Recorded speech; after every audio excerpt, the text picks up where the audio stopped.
মাকাই আটা দিয়ে আমি আজকে রুটি তৈরি করছি।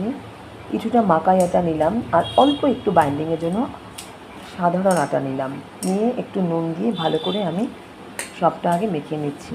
এবার অল্প অল্প জল দিয়ে আটাটাকে আমি ভালো করে মাখছি। এটাকে মেখে আমি একটা ডো তৈরি করব। একবারে জল দেবেন না, তাতে নষ্ট হয়ে যেতে পারে। এবার আমার ডোটা তৈরি হয়ে গেছে। এবার আমি লেচি কাটছি, লেচি কেটে এবার আমি বেলছি। দেখুন আমি কিভাবে বেলি। খুব আলতো হাতে এটা চাপ দিতে হবে। এটা যদি বেশি চাপ দেওয়া যায় তাহলে এটা চারদিক থেকে কিন্তু ফেটে যাবে, যেহেতু এটার মধ্যে গ্লুটন নেই এই মাকাই আটার মধ্যে। দেখুন আমি কিভাবে বেলছি।